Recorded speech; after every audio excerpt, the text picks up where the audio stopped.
যে যারা আইন রক্ষার দায়িত্ব যাদের উপর অর্পিত হয়েছে আইনিভাবে, তারা বেআইনি কাজ করতে প্রত্যক্ষ মদদ দিচ্ছে। কেন ওই সিপি, ডিজি এবং চিফ সেক্রেটারির বিরুদ্ধে বিভাগীয় তদন্ত শুরু হবে না? যদি আইন প্রতিষ্ঠা করতে হয়, দেশের যদি আইন মেনে চলতে হয়, যদি সংবিধানকে রক্ষা করতে হয়, তাহলে তাৎক্ষণিকভাবে ওই অফিসারদের বিরুদ্ধে ব্যবস্থা নেওয়া উচিত। ইডির অফিসারদের ব্যবস্থা নেওয়া উচিত। কেন তারা গ্রেপ্তার করলেন না মমতাকে? তাদের জবাবদিহি করতে। ওটা প্রথমত পার্টি অফিস নয়। আর যদি দলীয় পার্টি অফিসে রেড করে থাকে, যদি কোনো ডকুমেন্ট নিয়ে থাকে, আদালতে আসতে পারে। আজকে যেমন আদালতে এসছে।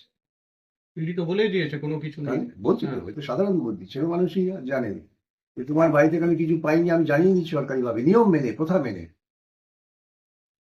ওই কাজটা ইডি প্রথা মেনে করলেন, আর এই যারা তথ্য লোপাট করলেন তাদের বিরুদ্ধে ইডি ব্যবস্থা নিলেন না। কোন আইনি যুক্তি? উনি আরএসএস এর সুপরামর্শে বাংলার সর্বনাশ করে দিয়েছে। হ্যাঁ, উনি বাংলার উপর দাঁড়িয়ে জোর করে বলতে পারেন শ্রমিকদের ধর্মঘট করতে দেবো না। উনি বলতে পারেন আন্দোলন করতে গেলে অধ্যাপকদের, ছাত্রদের, ডাক্তারদের, মাদ্রাসা শিক্ষকদের পিছিয়ে ঠান্ডা। তারা তাদের অনেক কেন্দ্রীয় ক্ষমতা আছে। পিএমএলএ অ্যাক্ট একটা কেন্দ্রীয় আইন, সেই আইনকে প্রয়োগ করা হচ্ছে না।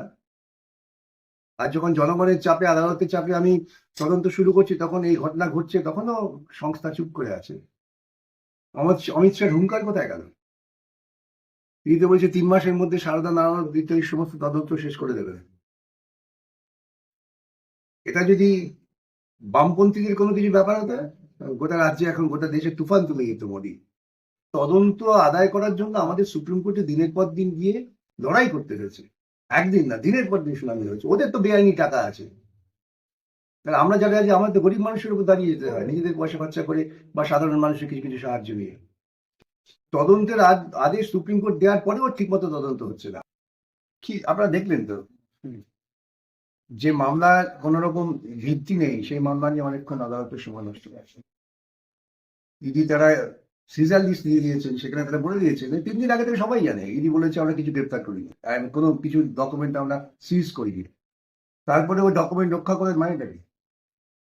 বাজার গরম করা আর দুর্নীতির টাকা খরচা করার রাস্তা করা ছাড়া আর কিছু না। আমার আছে কিছু মামলা পর্যন্ত সুপ্রিম কোর্ট।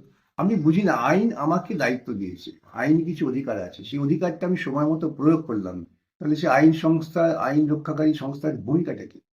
ইডির তো ব্যাপক ক্ষমতা। ইডি গ্রেপ্তার করলেন না কেন? উপরের কোনো নির্দেশ, গোপন নির্দেশ ছিল?